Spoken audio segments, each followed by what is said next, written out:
C'était à la fois de leur permettre de découvrir la ville au quotidien, mais en allant chercher les aspects poétiques de la ville, du quotidien de la ville, mais aussi après ça d'offrir aux citoyens la possibilité de sortir aussi puis de découvrir la poésie et la poésie à travers le regard de ces jeunes étudiants. Même si la pandémie est plus là, c'est toujours agréable de déambuler. Ça nous fait découvrir la ville autrement. Ça nous permet aussi d'avoir accès à des détails qui nous échappent autrement, mais qui, par le biais des étudiants et de leur sensibilité poétique, nous permet tout d'un coup de les voir apparaître. Mais là, en ce moment, on est à côté d'un bar. On est en face du Café des Allumés aussi, dans un stationnement.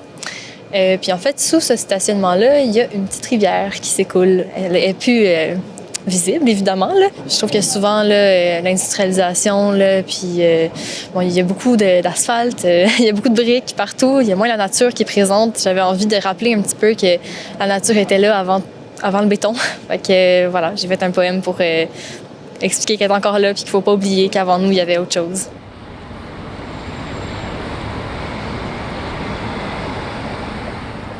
Une très, très belle sensibilité à l'éveil de la nature, parce qu'on fait toujours ça un petit peu... Bon, on le fait puisqu'on veut l'offrir au mois de mai aux citoyens, mais on n'a pas le choix de le faire en hiver. Fait qu'on le fait en février, mars, des fois, la déambulation, parce qu'après ça, il y a tout le processus de création, puis il faut passer à l'impression des choroplasts qu'on affiche dans la ville. Mais c'est leur réveil à la nature, ou des fois, un peu leur écœur en titre de l'hiver. Ils se projettent vers le printemps.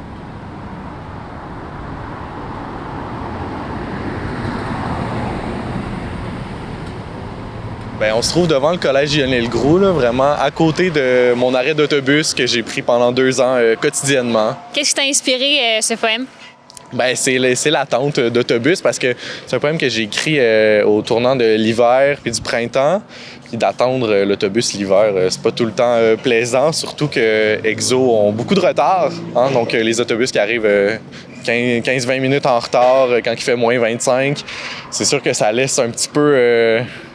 Ça laisse quelque chose dans le cœur que tu dis « Oh là là, j'aimerais ça que ça aille mieux ». L'autobus qui se fait longtemps désirer, comme le printemps qu'on a hâte qu'il arrive, donc c'est l'autobus qu'on a hâte qu'il arrive aussi.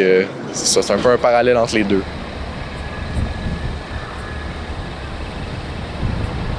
Mais aussi, c'est souvent le cas, c'est pas des étudiants qui sont nécessairement originaires de Sainte-Thérèse. Fait que ça leur permet de découvrir la ville dans laquelle ils étudient depuis 2 ans, avant qu'ils partent vers d'autres cieux, parce qu'ils s'en vont tous un peu partout à l'université, c'est les finissants. On part toujours d'ici. Cette année, on est allé par les cimetières, parce que je trouve que c'est toujours intéressant. C'est des lieux qui, habituellement, les impressionnent beaucoup. Fait que c'est d'essayer de voir comment ces cimetières-là, qui sont dans notre quotidien, comment ce sont des lieux paisibles, finalement, là.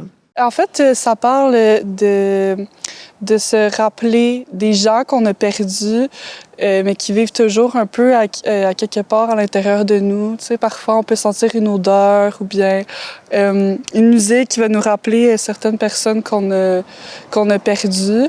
Mais ce poème-là, c'est pour un peu rappeler que ces gens-là nous portent toujours dans leur cœur, ça, même s'ils sont décédés, puis qu'il ne faut pas perdre espoir qu'un jour, on va les retrouver, nous aussi, là, au ciel, dans le fond. Quand tu manges à un cimetière, c'est un peu étrange, là, la sensation de comme, se déplacer sur des corps qui sont décédés. Je dirais que c'est... Tu sais, qu'est-ce qui reste de ça au final après? Tu sais, c'est moins physique, c'est plus comme rattaché au cœur puis comme à l'émotion, là, en fait.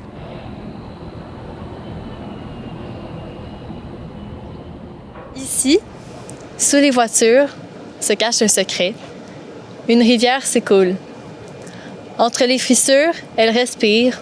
Plus fort que les moteurs, elle vrombit. Faiblement sous l'asphalte, l'eau murmure encore. On l'a enfouie, mais son flot ne s'éteint pas. Écoutons-la pour ne pas la perdre encore.